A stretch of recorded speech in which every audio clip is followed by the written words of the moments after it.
There is another issue of urgent priority that is personal to me. It deals with the legal limbo that has been created for hundreds of thousands of dreamers and DACA recipients who are now uncertain of their future. These recipients are immigrants who were brought to the United States as children. Some were toddlers and infants, others kids in their teens, brought here by their families. They didn't make the decision to come, but they made a life when they came. They attended school, they grew up in America, they stood up in a classroom every morning, as all kids do across this country, pledging allegiance to that flag, believing it was their flag and their country. But that's not how the law sees it. Some of those, just babies when they arrived, grew up here, educated in school. They went to school with our kids and our grandkids. Their parents attended church with our families. Responding to the need to take care of these young people and give them a path to citizenship, a chance to become a permanent part of America legally in this country. 20 years ago, I introduced the DREAM Act. We came up with the term DREAM Act between myself and Senator Orrin Hatch, a Republican conservative from Utah, who was my original co-sponsor of the bill. It was a bipartisan bill. Here was Durbin from the state of Illinois, and Hatch from Utah, agreeing on a bill that was so important that we argued between ourselves who would be the lead sponsor.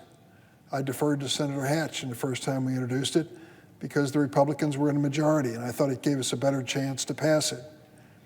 As time passed, Senator Hatch lost his interest in the issue and withdrew as a sponsor. But over the years, we've had the sponsorship of many Republicans who believe, as I do, that these young dreamers deserve a chance to prove themselves, to earn their way to citizenship in the United States. We've had a few conservative Republican co-sponsors, but we needed many more. We needed 60 votes to pass the bill on the floor of the United States Senate. We had several attempts at it, I think almost 5, where we brought the measure of the DREAM Act to the floor. And we made it clear, you had to have come to the United States as a child. You must have lived here without any substantial legal or criminal record, and you must be given a chance to have a citizenship opportunity in your life. That was basically the bill. We brought it to the floor 5 different times. We had a majority each time, but in the Senate, a majority is not enough, as you know. It takes 60 votes. We fell short each of those times. I remember one Saturday, it was a lame duck session as we ended a year, and we decided to try for the DREAM Act. Harry Reid was the Democratic leader in the Senate, and he said, I'll give you a chance for a vote. So we had that vote on a Saturday morning. The whole gallery was filled with young dreamers.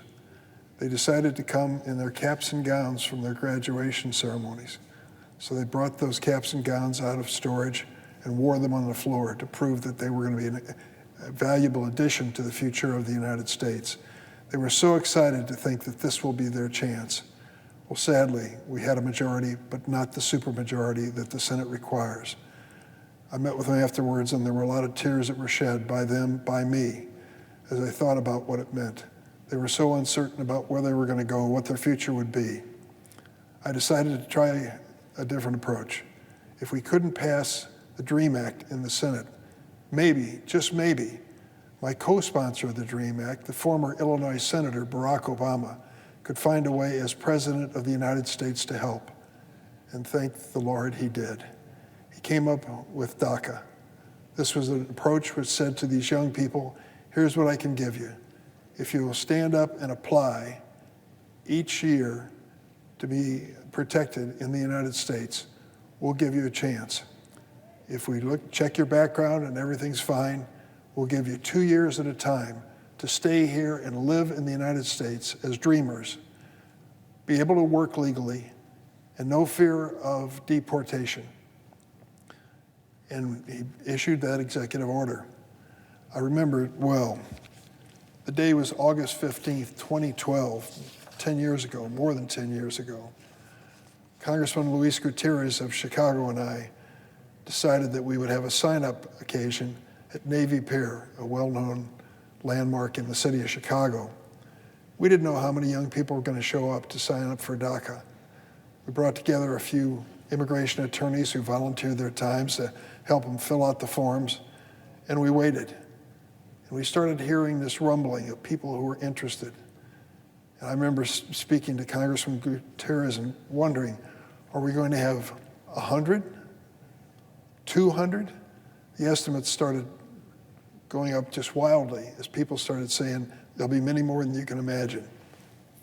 Turned out there were thousands. 10,000 applicants showed up at Navy Pier on that day. They overwhelmed all the volunteer attorneys that we had. Some of them had been waiting outside through the night to make sure they had their chance to sign up for DACA. In the end, some 780,000, maybe even more, across the United States answered President Obama's call and were protected by DACA.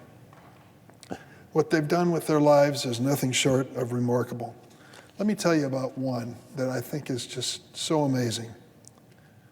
This was a young lady who was in the line to sign up on 2012, August of 2012. And she was one of the first dreamers to receive the protection of DACA. A young woman from Chicago, her name is Karen Villagomez. Karen's parents brought her to America from Mexico when she was just 2 years old, the same age my mother was when her family came to the United States. And I know the presiding officer is an immigrant herself and proud of her family story and the courage that your mother showed, especially in bringing you and your family to the United States. Well, Karen was 2 years old when she was brought into the United States from Mexico. She didn't really discover that she was undocumented until she applied for college. She was accepted, she grew up in Chicago, but accepted to college at the University of Rochester in New York. Now, because she was undocumented and DACA, she unfortunately didn't qualify for any federal assistance to help her through school. That meant working jobs, her parents helping her, putting together all the money they could so that she could go to college. She wasn't eligible for 10 cents in federal financial aid, but she wasn't going to be stopped. Karen was a freshman at the University of Rochester in New York when I first heard of her. It was spring break of her freshman year in college. She was hoping to fly home to Chicago to surprise her family. Instead, she was arrested and detained by ICE. One lawyer told her she probably had about 4 months before she was going to be deported back to Mexico. Karen and her family called my office. There was a lot of emotion in that phone conversation. My staff and I reached out to the federal agencies and said, don't deport her. Give her a chance. You won't regret it. She has no background that suggests she's any danger to this country, but she has so much promise and determination. Give her a chance. Well, they decided to give us a reprieve, a short-term suspension of the deportation. Karen went on with one reprieve after another, never knowing whether she was going to be deported before she could even finish college, but she finally did. Then she came back to Chicago, and she was accepted at Northwestern University Law School. Law school. With DACA, she was able to work as a paralegal, then as a counsel for the city of Chicago. Graduating law school, she became a clerk for a federal judge in Chicago. She got married, and 3 weeks ago, on Election Day, at long last, she was sworn in, naturalized as an American citizen. I was there to see her take the oath of citizenship. You know what she was going to do as soon as the ceremony ended? Walk across the street, register to vote, and vote as an American citizen for the first time on the day that she was naturalized. There wasn't a dry eye in that court chamber as we all celebrated this wonderful journey of this amazing young woman. And incidentally, there's a baby on the way. She and her husband are so proud that they're both part of this country and its future. More than 830,000 young people just like her have been able to live safely and work in America because of DACA. But there's uncertainty as to what's going to happen in the future. Last month, the Fifth Circuit Federal Court remanded a case to a lower court to determine whether DACA would remain the law of the land. It's still under attack. Here's what it gets down to, Madam President. Unless Congress acts in the next 3 weeks to protect DACA recipients, DACA could end as soon as next year. An average of 1,000 DACA recipients would lose their jobs and their legal right to work every single week. In healthcare and in education, in sectors of our economy that are so essential to our growth, DACA recipients are doing the work. They turn out to be the nurses, sometimes the doctors, as well as teachers, engineers, policemen, firefighters, and they're going to be deported if we don't come to their rescue and finally make DACA legal once and for all. Does anyone think for 1 minute that America would be better off if we start deporting doctors and nurses and teachers who are now protected by DACA, or men and women who are risking their lives in the military or with our police and firefighters? The answer is clearly no. You know, right before Thanksgiving, a few hundred Dreamers flew to Washington. I think, Madam President, you said you met with them. They met with me and were telling me what's at stake here. One young man in particular, what an amazing story. Because of DACA, he was able to graduate from college with an engineering degree. He decided he would start his own company since he had that opportunity, and now has started several companies and has paid, he said, last year I paid $180,000 in federal taxes.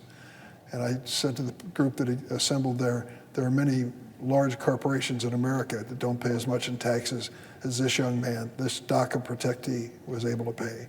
It's an indication of the creativity, determination, and the quality of these young people. We've got to give them a chance to be part of our future. Some Republicans have co-sponsored the DREAM Act. Senator Lindsey Graham, my friend, former chairman of the Senate Judiciary Committee, is currently a lead sponsor with me. I've also worked with Senator Graham and other Republican senators over the years to deal with comprehensive immigration reform. I've had conversations with a number of Republican and Democratic senators who understand the urgency of dealing with this issue. I'm not going to name names here or in the hallway, but I will tell you conversations are taking place, and I'm encouraged by them. I will join in and provide whatever resources I can, or if I can help by standing to the side, I'll do that too. The goal is to make sure these DACA recipients have a future. We need 10 Republican senators to join all the Democrats to get that done. Just 10. We can break the filibuster, get the supermajority we need under the Senate rules. I've heard many Republican colleagues say they won't help DACA recipients or even talk about immigration until we stop this so-called flood of immigrants and asylum seekers at the southern border. Look, every Democrat in the Senate agrees we need an orderly process at our border, but simply closing the borders to families fleeing violence is not a simple or practical or worthwhile solution. That's why Biden, as president, is adding capacity and building better systems at the border, and we need to do more, and we should do it together on a bipartisan basis. Today, there are over 23,000 Customs and Border Protection agents working at the southwest border, and ICE has surged over 1,300 personnel to stop human smuggling networks.